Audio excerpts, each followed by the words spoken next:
Hi everyone, I'm Miki Tsusaka, Senior Partner and Managing Director of the Boston Consulting Group, today based in Tokyo. I am delighted to be here today with you to share with you a chat with my dear friend and mentor, Sandy Moose. Sandy actually was our first female consultant at the Boston Consulting Group. She joined right after her degree at Harvard in economics, getting a PhD.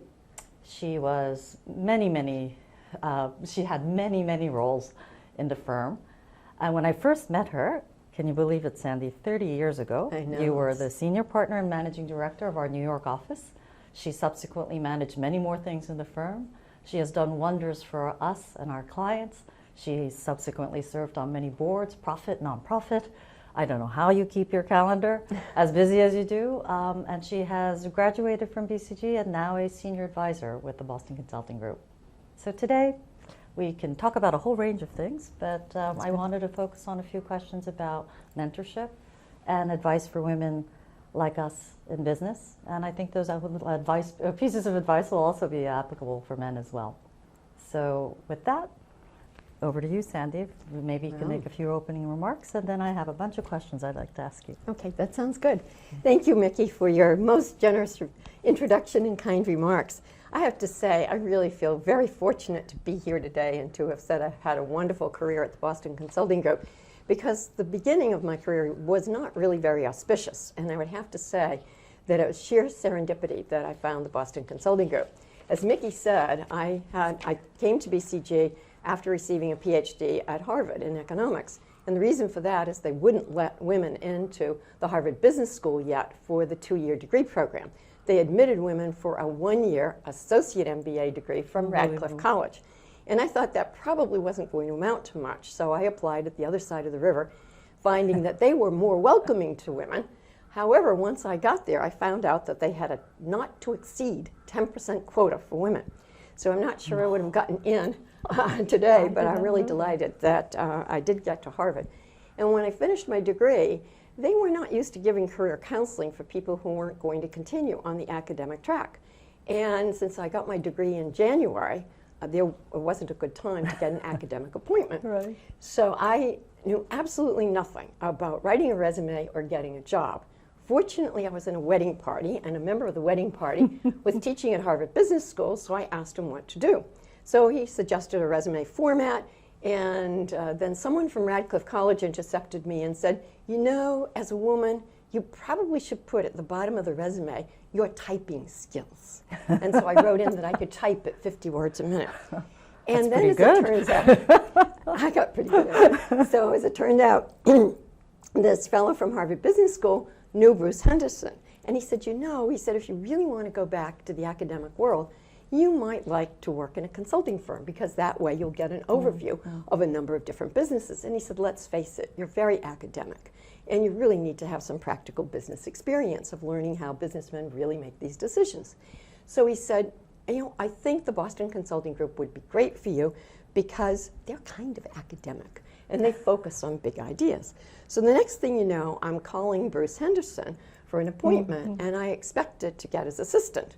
Well, I got directly through to Bruce, and that was not what I had expected. So I blurted out everything I knew about myself in about 2 minutes, and I'm sure he felt like he was at the receiving end of a fire hose. And the next thing you know, I'm in having an interview with Bruce. And it turned out that was my only interview. That was the whole recruiting process. So inside of about 5 minutes, Bruce and I are in a raging argument about the experience curve. He's telling me costs go down forever, and I'm telling him no. With my newly minted PhD, I was really proud that the long run average cost curve and costs ultimately go up.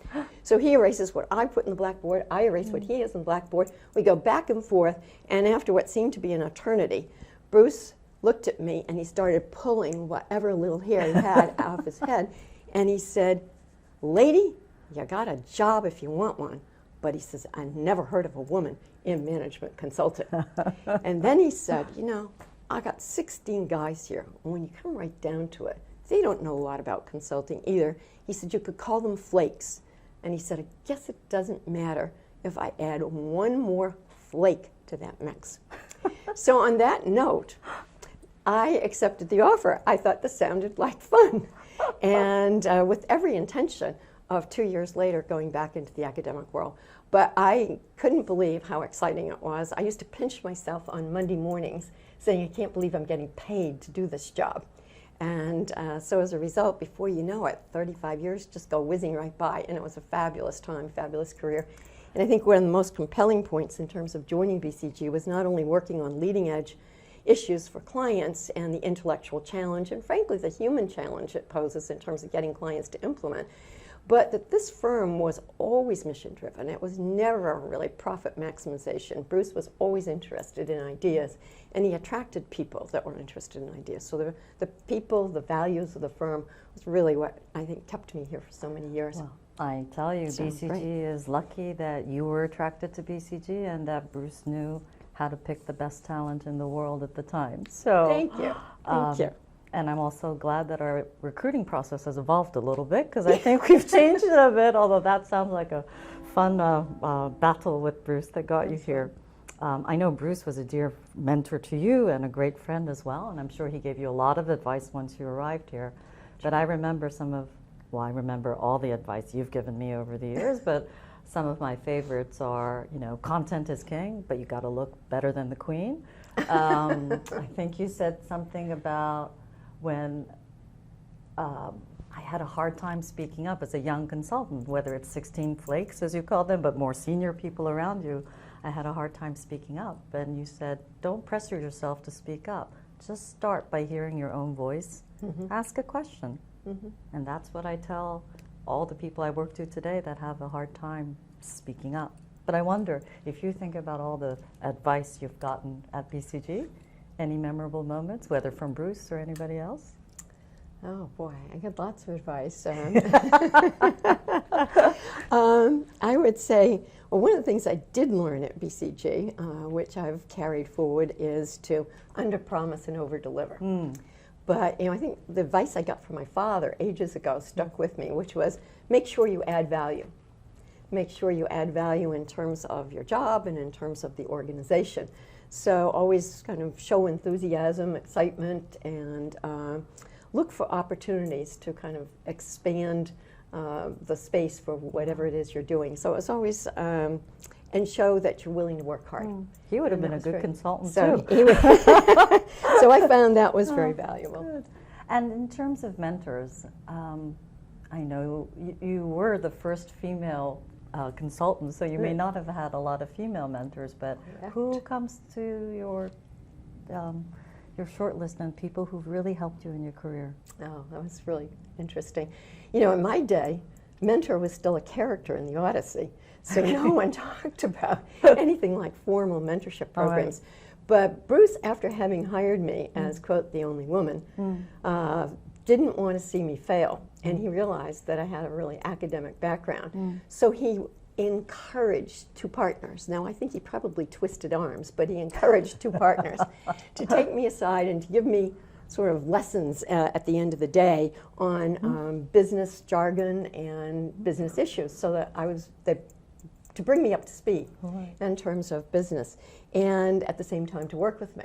So one was Pat Conley, and he was wonderful. So not only did he train me, which was good, he gave me immediate feedback, and he also was very good about walking through his logic. I learned a lot by just sitting there and watching him write slides, and he would go through what his logic chain was. But I think what was great was he ultimately became an advocate and a sponsor. So it was nice to have someone who would stand up for you when you made those occasional mistakes, and then would support you as you came forward for promotion points. So it was, and I found I worked harder for the mentor and found things I could do to, again, add value. Like your father said. Like my father said. Well, we have now wind the tape forward. We live in a world, whether it's BCG or the world outside, where there are a lot more women in business. That's true. And I wonder what your thoughts are in terms of the importance for young women that are coming up through the ranks of having female mentors or male mentors. Do you have a point of view about that, or are mentors mentors? I may give you an answer that you don't expect. Okay. You know, you always surprise me. Yes, we do. You know, it may not be that important. Okay. Certainly, if I had to wait for a female mentor, I wouldn't be sitting here today. So I have to say, Right. you know, from my perspective, it wasn't important. But I like to make a distinction between role models and mentors. And I think having a lot of women role models is very good. And they don't even necessarily need to be in the firm. They can be outside the firm and maybe in a different industry. And I'll never forget when I was coming along, there were two women I looked to for role models. One was many years older than me, but it was Senator Margaret Chase Smith, who was the first female senator from Maine, first woman to serve in both houses of Congress. Wow. And she was very impressive. And I guess what impressed me most about her was her gravitas, her credibility, and yet she was charming, engaging, and very likable. And then the second one that I used as a role model, maybe more directly, although she was probably a dozen years or so older than I, was Barbara Walters, who in her day was tenacious and charming at the same time in terms of interviewing. So as you know, we do a lot of interviews at Yes. BCG, and Yes. sometimes you're doing it with hostile clients or Yeah. whatever. So I just looked at her style, and I found that it was very good. She always over-prepared, and she was set for her questions. So I found she was an interesting role model because there weren't any within BCG. Now, when it comes to mentors, I think, to me, a mentor is someone who already has high credibility in an organization, is perceived as having a successful career, and whose word really counts. Yeah.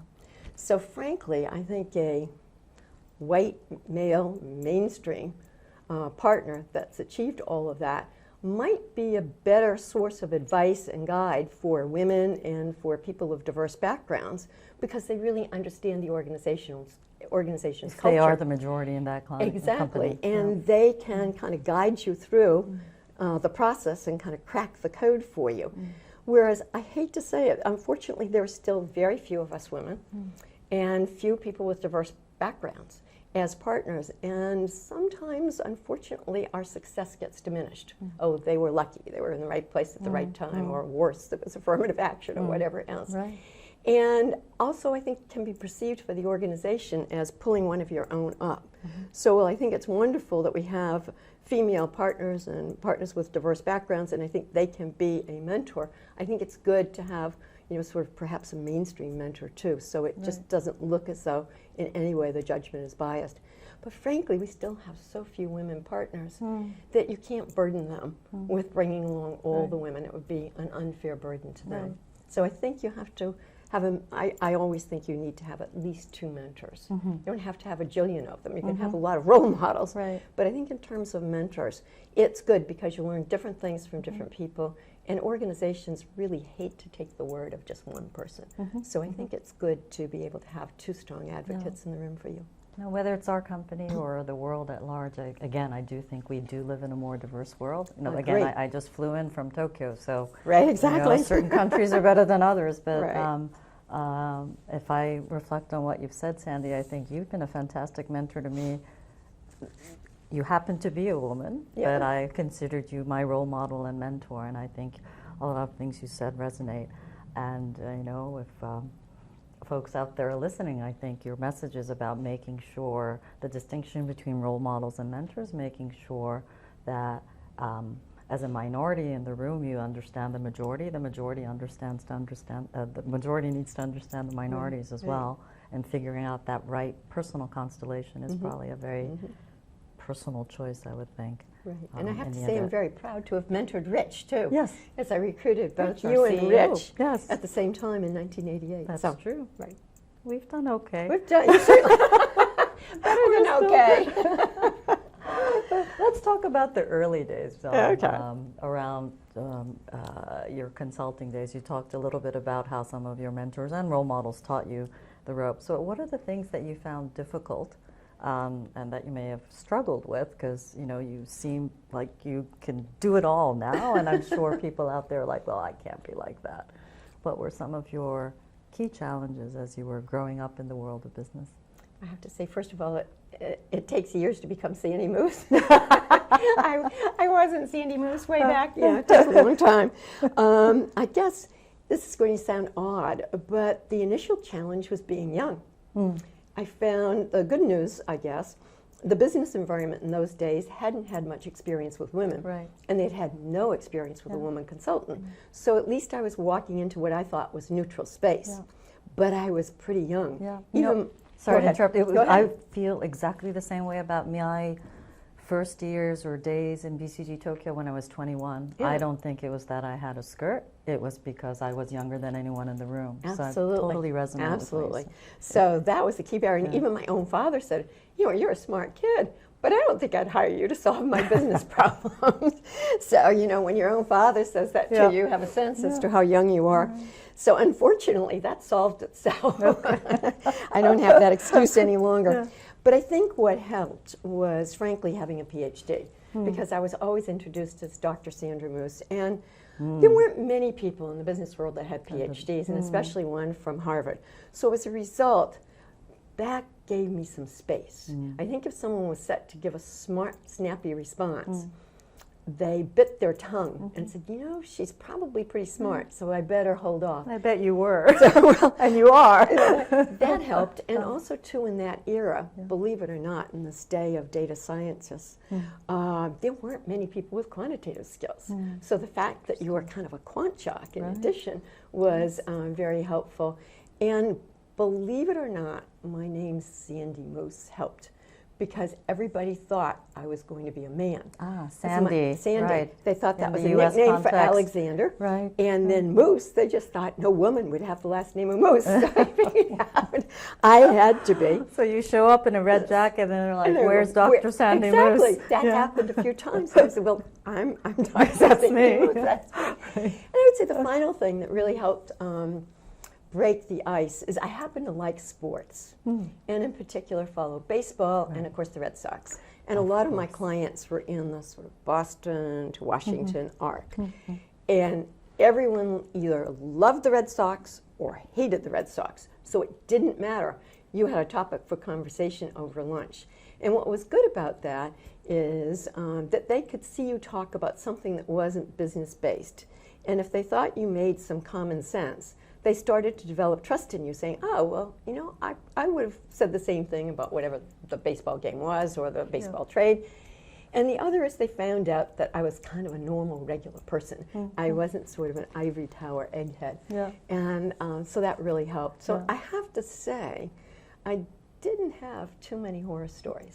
I really lucked out. You just unlocked a memory. I think we had a client together, Sandy, in Kansas City, and you gave me that advice about staying close to local sports. I'm not a big sports person, but I read the local newspaper every day and knew which baseball game won. Our client's home team or whether they lost, and they were going to be grumpy when we first met them. So thank you for that advice. A trivial thing, but it turned out to be important. Another question, actually, that was posted for you was whether you have tips for developing your distinct style. And you've already talked about how you were one of a kind, and people didn't know what to expect of you. But you've often talked to me about making sure you define your personal brand, and that's language that still sticks with me. Do you think, what was your personal brand? What kind of advice do you give to people about how to develop that, especially if they're young and new in their careers and they're trying to establish their brand? What kind of advice would you have? Well, I guess the first thing that I did was I learned to try to be myself. And I think you need to be yourself. And you see so many men in leadership positions, and you look at the male style. And the more you look at it, you say, well, I can't do that. You can't come across the same way. And in the early 70s, pantsuits came into vogue. And we ultimately hired a couple of other women who came in these very severe pantsuits. They looked like men's suits and just modified with a floppy tie and a soft blouse, but other words, it looked like a man's suit. And it was really fascinating to see the male reaction to it. It was very negative because they thought that these women had a chip on their shoulder and they were trying to be a guy. And the resistance was enormous, both within the firm and with clients. So that was a lesson that really hit home to me. Be yourself. Wear a dress, you don't have to wear a suit, just be yourself and really be authentic and leverage your strengths. Don't look to be someone that you aren't. So that's my first bit of advice. And And I'd say my tips in general would be pretty similar between men and women, but I do think there are probably 2 or 3 areas that women need to be a little more sensitive to. One is you really do need to develop an impactful style, to be a person of influence, to be a person of stature. And I think what happens with a lot of women is they feel constrained to be assertive because they're afraid they're going to come across as the stereotype of the corporate witch or the ice queen, and they hesitate to be assertive.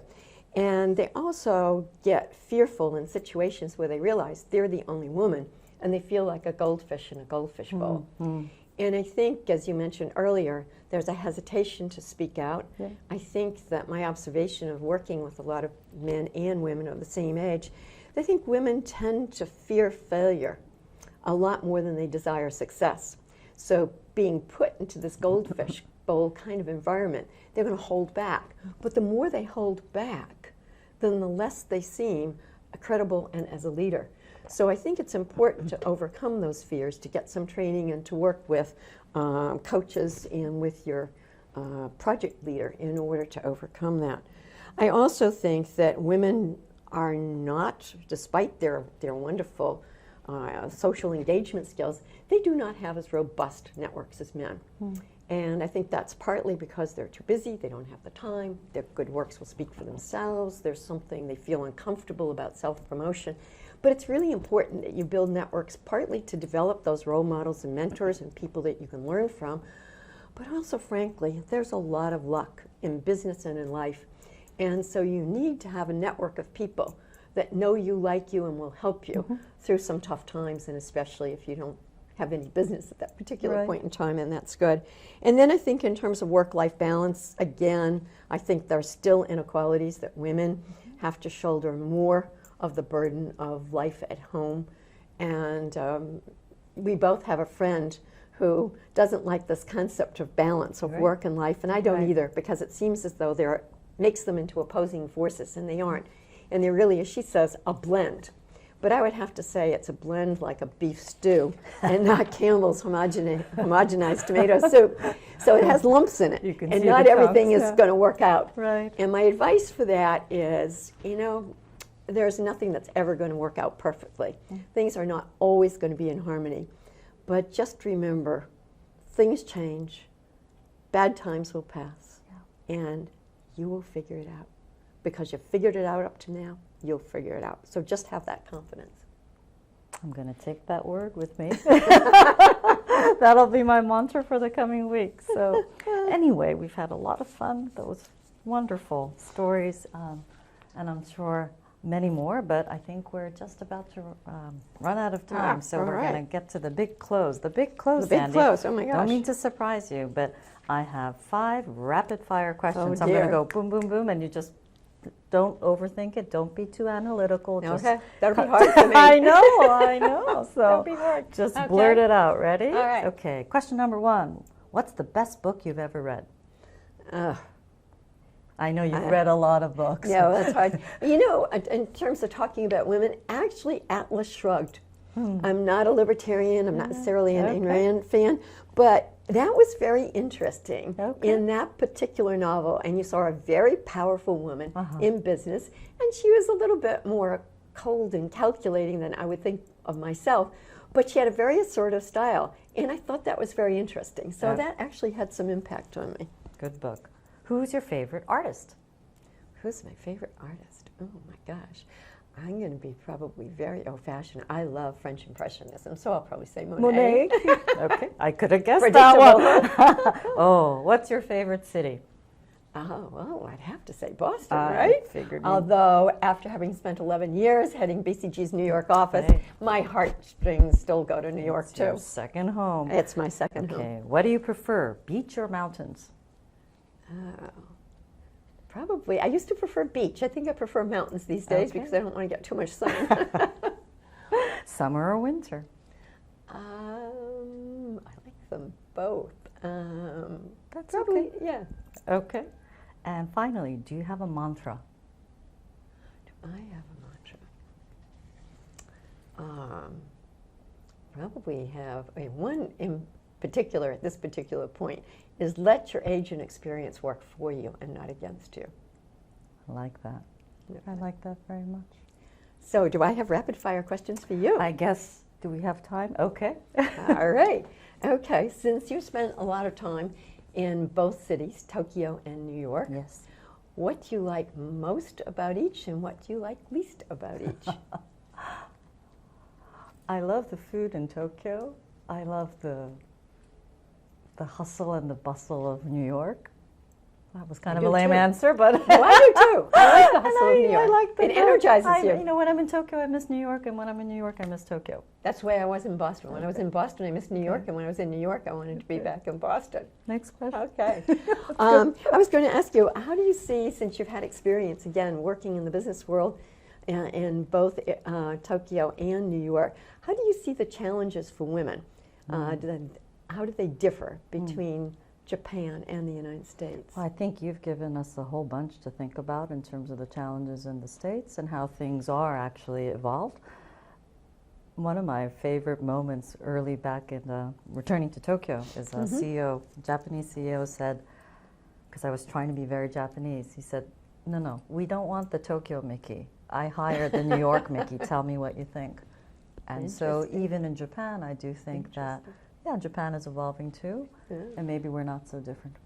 Oh, isn't that interesting? Oh, that's fascinating. I was going to ask you one other question. Okay. Was We'll there just any, do three then. was Third there question. any particular moment in your career that you felt as though propelled you to the next level? When you made me partner. Thank you Good very answer. much. I still remain a partner. I haven't been fired. I Oh, think that's that's enough good. time for today. So Okay. thank you so much. Oh, I this was so enjoyed it. much This fun. was I wonderful. hope the audience enjoyed our chat as well. I do Thank too. you very much. Thank you. Thanks, Miki. Thank you, Sandy.